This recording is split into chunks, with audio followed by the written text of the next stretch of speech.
ATV gets new investor.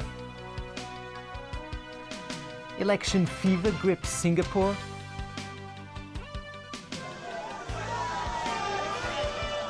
And FIFA investigates booing of national anthem.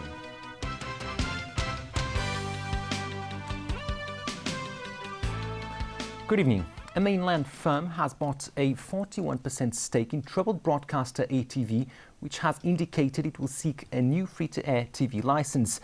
But as Owen Fung reports, the station's woes are still far from over. A bit of good news for the broadcaster, whose free TV license expires in a little more than 6 months.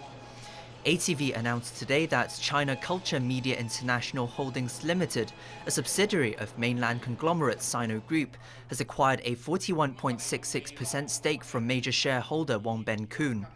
As for the remaining 10.75% stake that Wong holds and was ordered to sell by the court earlier, ATV says it will make an announcement on that at an appropriate time. ATV is hopeful the arrival of a new investor would help rejuvenate the station. Executive Director Ip Karpo says China Culture Media International will invest $5.1 billion over the next 6 years and plans to run 8 channels. Ip also said ATV plans to apply again for a free TV license. And he had this to say on how it compares with other channels also seeking a license. We have our archive, we have our news footage and our drama and infotainment series. I think that some of the new apply for the TV, for the free TV, I don't think that they have our established. Ip also dismissed concerns about editorial independence, saying the new mainland shareholder will not interfere with ATV's news operations. In response to the latest development, the Communications Authority says it has received and is currently processing ATV's application for a change in shareholder. But late pay has once again dogged the station. About 20% of its employees have not been paid their August salaries. The Labour Department says it's monitoring the situation. A court hearing will be held next month. ATV, for its part, says the new investor has promised to resolve the problem as soon as possible. Owen Fung, TVB News. The grandmother of the 12-year-old mainland boy who lived in Hong Kong illegally for years until recently has reportedly been charged by the Immigration Department. Evelina Leung reports. Chow Siu-xuan has been at the center of attention after it was revealed earlier this year that her grandson, mainland-born Siu Yao-wai, has stayed in Hong Kong illegally for the past 9 years. Chow later took her grandson back to the mainland, and she has been under investigation. Today, she reported to the Immigration Department in Kowloon Bay. She told the media that she is not afraid to be charged for having kept her grandson illegally here. The grandmother was later driven by officials to the Immigration Prosecution Office on Ma Tau Kok Road. She left after about an hour. Sources say immigration officials filed charges against Chow after consulting the Department of Justice. The charges are said to be aiding and abetting someone to contravene his conditions of stay. The Immigration Department refused to comment on the case, citing ongoing legal proceedings. As for Chow's grandson, he's believed to be back on the mainland and being looked after by relatives. Their grandmother and grandson surrendered to authorities in May this year. At the time, Chow claimed the boy's parents abandoned him on the mainland, so she kept him under her care illegally in Hong Kong. Chow says she hoped turning her grandson in will allow him to have a better life in Hong Kong. However, in June, the grandson returned to the mainland, having sought voluntary repatriation. Evelyn Lang, TVB News. Premier Li Keqiang says China is on track to meet all its economic targets, insisting the country has strong foundations to grow and tackle challenges. But data for August painted a sobering picture of China's manufacturing output, suggesting an economic slowdown is underway, which would have profound implications for the global economy. Tony Saban reports. Tumbling domestic equity markets, massive foreign exchange reserve sell-offs as part of elaborate moves to devalue the yuan, plus a slowing economy overall, it's been quite a few months for China. But today, Premier Li Keqiang was on hand to assure delegates at the World Economic Forum that all was fine. 中国绝不主张。 Despite the summer turmoil, Li said China was still on track to meet all of its economic targets for the year. He said China was shock-resistant and resilient, adding the country wasn't a source of risk, but an engine of growth for the world economy. Li pledged China would not engage in a currency war despite the recent devaluation of the yuan, and promised continued economic and financial reforms. This, he said, includes plans to allow overseas central banks into the domestic market for foreign exchange trading. Still, his comments come amid concerns about China's ability to handle any slowdown, despite Li's promise there would be no hard landing. Data for August show that manufacturers cut prices at the fastest rate in 6 years. The producer price index fell 5.9% from the same period last year. Consumer prices rose 2% in the same period, but that was due to rising food prices rather than an increase in economic output. Indeed, the head of New Zealand's central bank believes China's economy is growing at a rate of around 5 to 6.5%, rather than at 7% as projected by Beijing. Central banks around the world are concerned about the impact of falling Chinese prices and a weaker yuan on their economies. Tony Sabine, TVB News. Overseas now, with the people of Singapore going to the polls tomorrow to vote in the country's parliamentary election. As James Aiken reports, growing concerns about social issues are creating the biggest ever election challenge for the Lion City's ruling party. Singapore has been ruled by one party since it won independence from Malaysia 50 years ago. Under the watch of the People's Action Party and its founding Prime Minister Lee Kuan Yew, Singapore has risen from obscurity to a global trade and financial center. But Singapore's growth is also posing big challenges on social issues like immigration, the cost of living, growing income disparity, and transportation.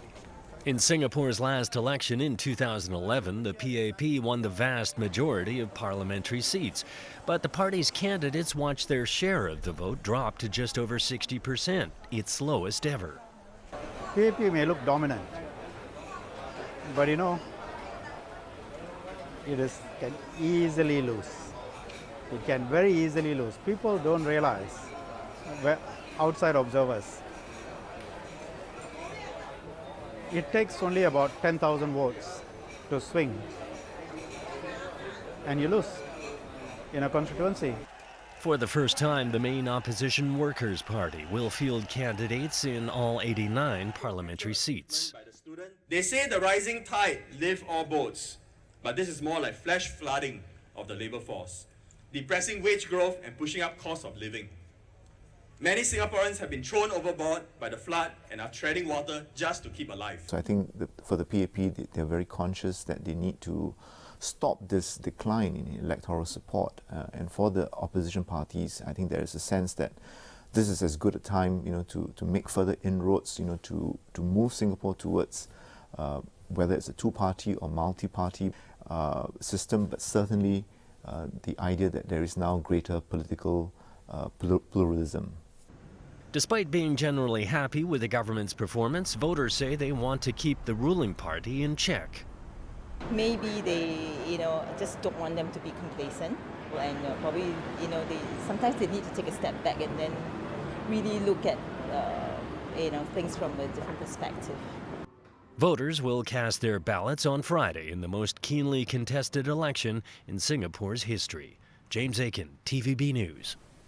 The European Union is preparing for a meeting next week that will focus on improving Europe's response to the migrant crisis.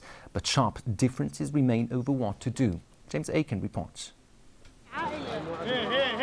Refugees from Syria, Somalia, Iraq and Afghanistan board a train for Western Europe in Hungary. They hope it's the last leg of their harrowing journeys. From Turkey to Greece, a forest, 6 hours running, a river. We cross the river by a plastic boat. And from Serbia to Hungary, also a forest. And spiky wires, we cross from under the spiky wires. It was like 25 person, and the boat was so small. So when we moved, oh my gosh, I say absolutely we are all going to die. Hungary has become a key transit point for tens of thousands of refugees flooding in from Serbia. A new 175-kilometer razor wire fence along the border is expected to seal the border within a few days. Hungarian police captured a record 3,321 migrants yesterday, the highest daily figure so far this year. The conservative government is promising tougher measures soon to defend its border. As Europe's migrant crisis spreads northwards, hundreds more people were stranded as Danish police temporarily closed highway and rail links with Germany in a bid to stem the flow of refugees to Sweden. The European Commission has announced plans for a more comprehensive response through a quota system. Ahead of a September 14th meeting of EU interior ministers, a top official is pressing to rebuild international solidarity. This ongoing blame game will not move us even a step closer towards solving the migration crisis.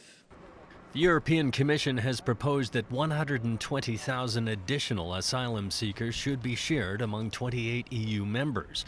That would build on the proposed quotas to relocate 40,000 refugees, which were set out in May. Several countries, including Spain, the United States, and Chile, have announced plans to raise the number of refugees they take in. The crisis will also top the agenda at high-level meetings at the United Nations later this month and an EU leaders summit next month. James Aiken, TVB News. The Obama administration has secured enough votes to stop Congress from blocking the Iran nuclear deal. But that didn't stop U.S. presidential candidates from picking it apart. Sonia Artero has more. The ink is far from dry on the nuclear deal with Iran, and Donald Trump plans to keep it that way. The Republican presidential candidate showed the Obama administration no mercy. We are led by very, very stupid people. Never, ever, ever in my life have I seen any transaction so incompetently negotiated as our deal with Iran. Fellow Republican candidate Ted Cruz also went on the attack. This Iranian nuclear deal is catastrophic. It is the single greatest national security threat facing America. As Secretary of State, it was Hillary Clinton who sent a top advisor to engage in secret meetings with Iran that eventually led to the agreement. Now, the Democratic frontrunner distanced herself from her former boss by saying, as president, she'll enforce a red line that Iran won't dare cross. As president, I will take whatever actions are necessary. I will not hesitate to take military action if Iran attempts to obtain a nuclear weapon. And tough talk from Iran's supreme leader on Israel, which is against the nuclear deal. He told a crowd of supporters nothing will be left of the Zionist regime in 25 years. Israeli Prime Minister Benjamin Netanyahu hit back. He believes any kind of nuclear deal with Iran is insane when the country's supreme leader calls the U.S. the Great Satan and vows to destroy Israel.